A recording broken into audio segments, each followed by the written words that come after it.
انا عندي معلقتين كبار من الزبدة، عندي بيضاية مع بشر برتقان، عندي معلقة كبيرة من اللبن الباودر، معلقة كبيرة من السكر، معلقة كبيرة من الخميرة الفورية، معلقة صغيرة من البيكنج باودر، ورشة ملح.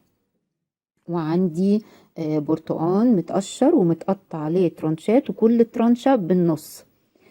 دلوقتي انا هعمل البولش ده بحط الخميرة على اللبن البودرة على السكر، وبحط عليهم حوالي كوباية دقيق.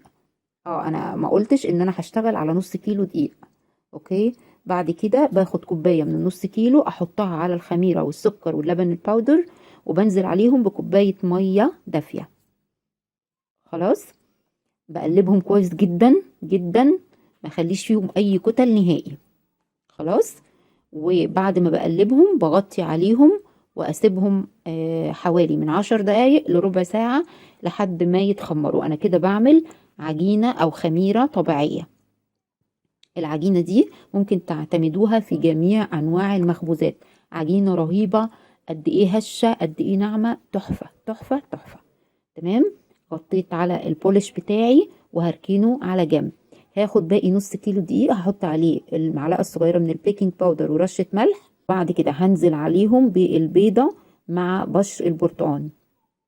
ممكن تحطوا بيضة كاملة وممكن تحطوا بياض بيضة لو عايزين، لكن الصفار لوحده ما ينفعش. هخلط كل ده مع بعضه. تمام. وبنزل عليهم بالبولش بتاعي بعد ما اتخمر. تمام. بعد كده ببتدي اعجن، ازود يعني النص كيلو بياخد معايا من كوباية وربع لكوباية ونص. حطيت عليهم كمان معلقتين من الزيت عشان العجينة بتبقى ملزقة شوية في ايدي بزيادة، فحطيت معلقتين زيت. بعد ما عجنت ما بخدمهاش قوي في التوقيت ده، بجيب معلقتين الزبدة وببتدي ان انا اقطعهم وادخلهم في العجينة. بيساعدني في كده طبعا رشة الدقيق. العجينة هتفصل معاكم، ما تقلقوش، ده الطبيعي. بدخلهم على مراحل، يعني بدخل الزبدة في العجينة على مراحل زي ما انتوا شايفين، وبعجن كويس جدا واخدم العجينة لحد ما احس ان القطع بتاعة الزبدة دخلت مع العجينة كويس قوي. شايفين قطع الزبدة قدامكم اهي باينة. بعد ما بتلم العجينة معايا إلى حد ما، عشان أتأكد إن الزبدة اتوزعت كويس، برفع العجينة وأرميها بإيدي على المكان اللي بعجن فيه كذا مرة. وهي دي طريقة عجينة البريش. خلاص. بعد كده بغطيها واسيبها 5 دقايق.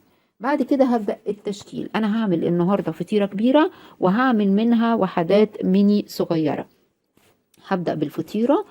الطريقة طبعا واضحة جدا قدامكم على الشاشة. انا بفردها وباخد على قد الصينيه اللي انا هشتغل فيها. يفضل طبعا انها تكون صينيه قصيره الحافه، اللي هي بتاعه البيتزا والبسبوسه والحاجات دي. او زي ما انتوا شايفين كده انا بسكن العجينه كويس قوي في الصينيه، وبشيل اي زيادات في العجينه بشيلها، انا مش محتاجاها. بس احاول ان الحافه تكون يعني متساويه مع بعضها. ريحه العجينه دي بتبقى خطيره، يبقى فيها بشر البرتقال واضح والريحه بتبقى ساحره. بصوا بقى، انا جبت الترانشات وهبتدي ارصها، وهسيب بين كل نص ونص هسيب مسافة زي ما انتوا شايفين. بعد كده باجي اروح عاملة بفتح بين كل ترانشتين زي ما هتشوفوا دلوقتي اهو. شايفين؟ بفتح كده بين كل ترانشتين فتحة، وابتدي احضن بالعجينة على ترانشة البرتقال. هو بصراحة يعني الصورة شرحة الطريقة، مش محتاجة حتى كلام، يعني باينة جدا. بحضن العجينة على ترانشة البرتقال. بعد ما بخلص خالص بخرم الأرضية وبركنها على جنب لحد ما تخمر. يعني بتاخد في حدود 10 دقايق ربع ساعة كمان. دلوقتي هبتدي أعمل الوحدات اللي هي الميني. وحدات الميني بستخدم اللي هي القوالب الصغيرة بتاعة التارت اهي زي ما انتوا شايفين. بقطع بيها كده وابتدي برضو اسكن فيها العجينة بدهنها بالزبدة عشان تتحمر كويس من تحت، وبحط فيها ترانشة برتقان كاملة، ودي بتبقى الميني. عملت مقدار من مهلبية البرتقان، اكيد كلنا بنعرف نعملها. وسبته لما برد خالص، حطيته في التلاجة يبرد، وبعد كده جبت الترانشات البرتقان دهنتها بالزبدة، ورشيت عليها السكر الخشن عشان يتكرمل جوه الفرن. لما احطه في الجريل يتكرمل في الفرن ويدي شكل جميل.